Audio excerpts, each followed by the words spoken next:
Breaking news to start NFL Live today. Adam Schefter, what more can you tell us?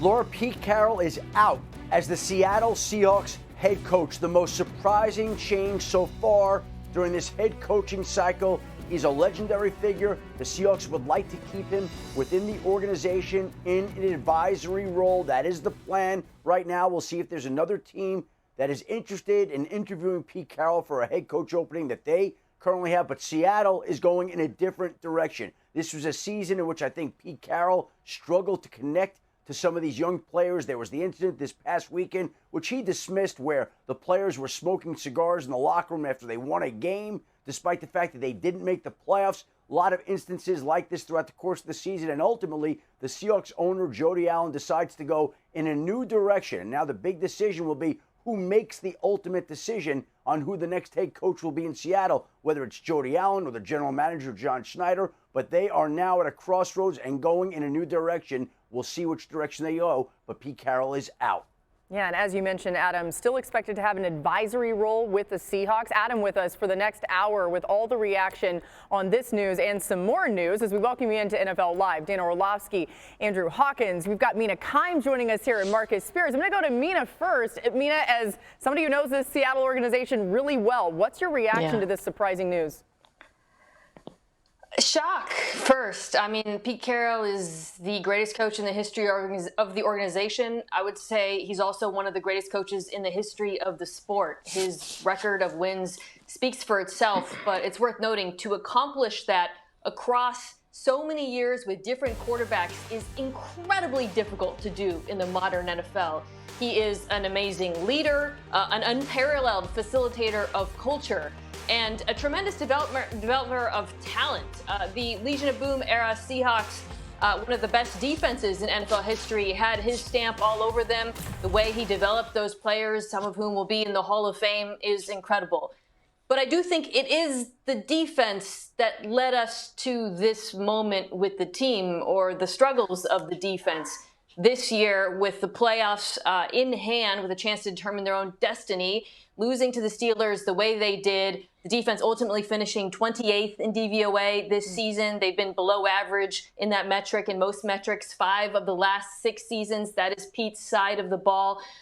It's not an easy decision, but it's also not an incomprehensible one when you look at it through that lens. And if they can keep him in the building, as has been suggested, in an advisory role, I think that would be the optimal outcome for this team. Yeah, and it certainly seems like Dan Quinn, who's the defensive coordinator for the Dallas Cowboys, who has ties to Seattle, makes a lot of sense. It's interesting hearing Schefter say new direction, because my question is, like, is it a new direction for Seattle or just new leadership? Because Seattle organizationally has always been a place, at least since Pete Carroll's been there, that, you know, the direction or the culture has been one that people try to recreate.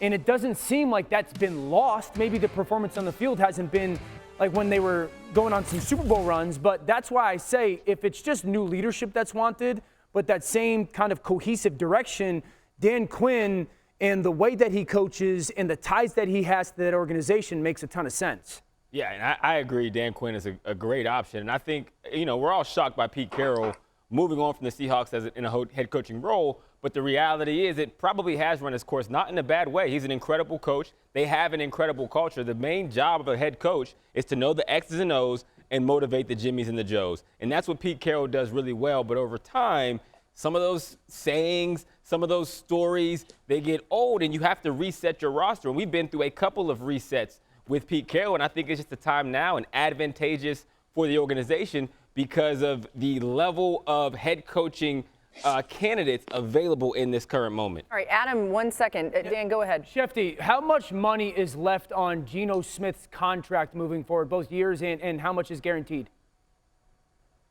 No guaranteed money beyond this year. So basically they're through the Geno Smith contract, even though it was a 2-year deal. So they can essentially go whatever direction they want at the quarterback position. And this really is the start of a new chapter in Seattle. Pete Carroll is obviously stepping aside. He says it's a mutual decision that he and ownership have charted out and decided to go in a new direction. So basically, they can have Geno back. They might not have Geno back. I'm sure they'll look at their quarterback options, and we were talking about coaching options and Dan Quinn. Dan Quinn will be one of the names that they will be interested in. Now, that doesn't mean that he's going to be the guy in any way, shape, or form, because Dan Quinn's going to have interest from Tennessee. He's going to have interest from other teams. Dallas isn't going to want him to leave, but it becomes a very interesting situation with Dan Quinn. Yeah. The Seahawks are also going to look at other candidates. There are a whole slew of them out there. And so we'll see where this search takes them. But they have not been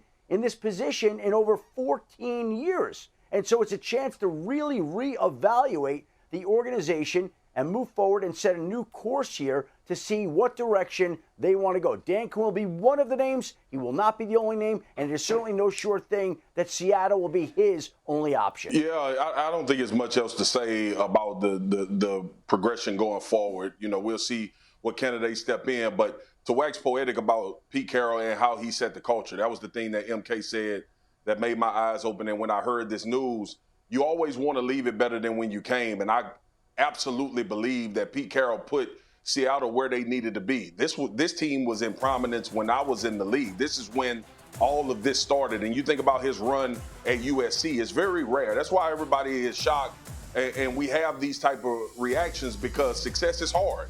And that's the reality of it. You have Pete Carroll, you have Mike Tomlin, and you have Bill Belichick, who's been in places for a long period of time. Yeah. Those are the three jobs that everybody looked at as a representation of what you do as a head coach and sustainability. And now this is just the next evolution of what the Seattle Seahawks want to be as a team.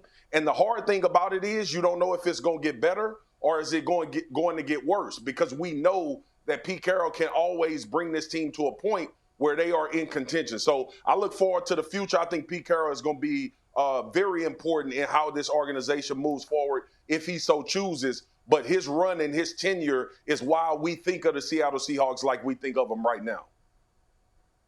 And Marcus, you bring up those three names right there: Pete Carroll, Bill Belichick, and Mike Tomlin. They are three legendary figures. By the way, you could even include Andy Reid in there, and I will include Andy Reid if you don't mind. Okay?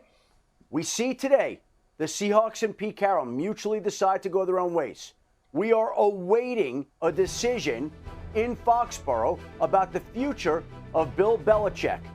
We essentially have heard about Mike Tomlin, and there's been speculation across the league that he could decide, it's a possibility, after the season to step aside, a la Sean Payton, the way he did. Again, he's not thinking about that, Mike Tomlin. He's focused on the upcoming playoff game against Buffalo, but there are people who believe that that possibility exists. And then with Andy Reid, it could be the last year for Andy Reid at any point in time. So now the four coaches who are legendary figures in this game, one of them today is not a head coach.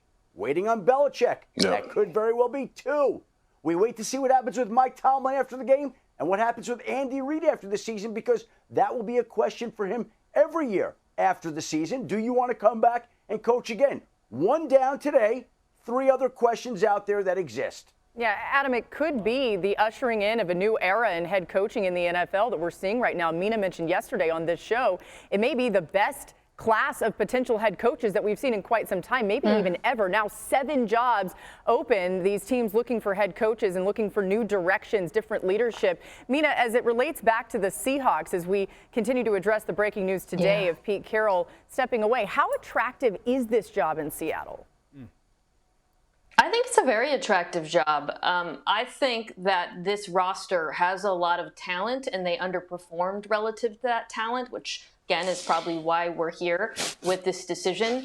Offensively, Dan asked about Geno Smith's contract. It's very team friendly. I think it's unlikely that they would be able to upgrade on Geno Smith, frankly, who is way down the list when you're ranking the reasons why this team isn't in the playoffs.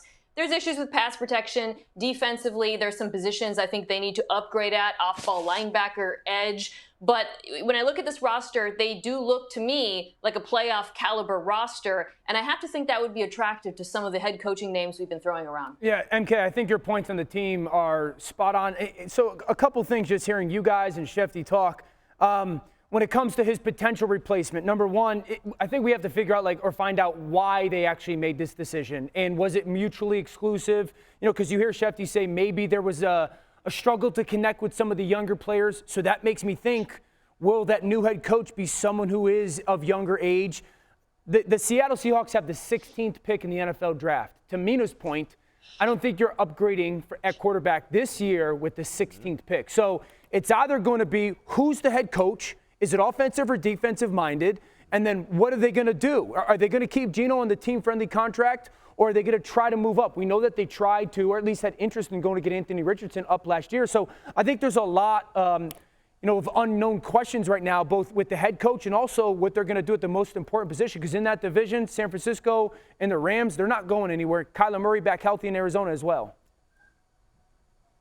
And it's interesting, Dan, because again, we're talking about Pete Carroll, legendary figure, struggling to connect. I don't know whether that's Pete Carroll, who does such a great job with coaching and connecting to young guys, or whether it's just today's generation of player, and whether any coach might have an issue connecting to some of the younger players. But there were certainly some issues that arose during the course of the season. Pete Carroll's mantra always is all about protecting the team. Protect the team at all costs. And there were incidents and examples this year where that was not the case. I don't know that I view that as a Pete Carroll issue so much as an issue of a function of today's player. And so no matter who comes in, younger or older, there still has to be some accountability there from the players to make sure that some of the things that happened this year don't happen again in the future. I just want to read something to you guys really fast. I went back and looked at my notes from a preseason Seattle game that we had in 2022. This was, of course, when we were going to see Geno Smith for the first time as the starting quarterback and Russell Wilson was gone. Something that Pete Carroll said, he said, "It's not starting over. We've been winning for a really long time here. I'm looking for my players to be unique and not robotic like some of players have been here in the past. I'm encouraging them to be who they are and making this a safe place to express themselves."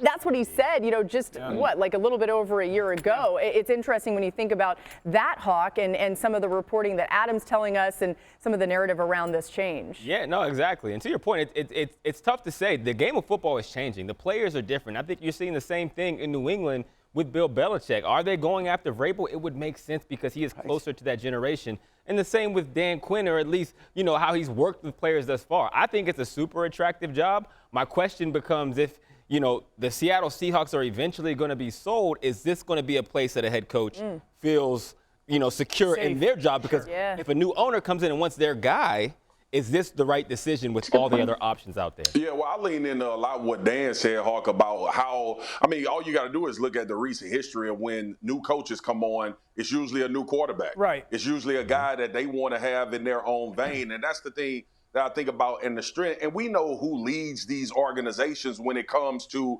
not only the success of the organizations, but also how you look at those organizations. We don't look at any franchise as a model of having success if they don't have a quarterback with a coach that's coming in new, that's paired, that we believe can take them to a level in which we think they'll be competitive. And Geno has played well. This is not to cast aspersions on him, but the changes we've seen DeMeco Ryans, they draft C.J. Stroud. We saw the new regime in Carolina. They drafted Bryce Young. We saw Dan Campbell go to Detroit. They traded for Jared Goff. Sean McVay wanted his guy after having a tremendous amount of success in Matthew Stafford. You think about San Francisco trying to find quarterback after quarterback after quarterback, but the model has been when there's a new head coach coming in town, there will be a change soon at that position. And I wonder if that's a part, as far as speaking about Geno, I wonder if that's a part, and it has to be in the back of his mind, what does this mean for advancement of this franchise, and how will they look going forward? Yeah, again, as you see on the screen and as we've told you, Pete Carroll expected to move into an advisory role with this organization. Mina, we'll give you the last word here. How will Carroll be remembered with the Seahawks?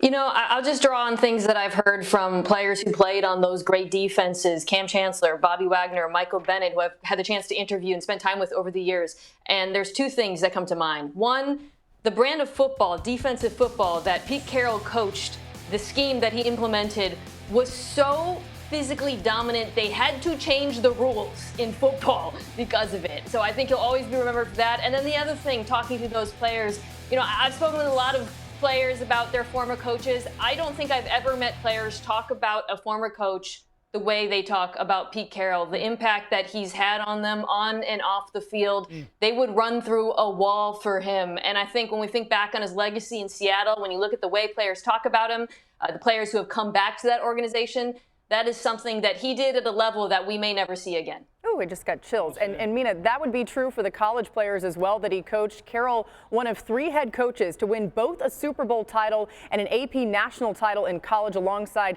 Jimmy Johnson and Barry Switzer. If he is in fact done with coaching, that legacy, as Mina so well said there, is one that we will never forget.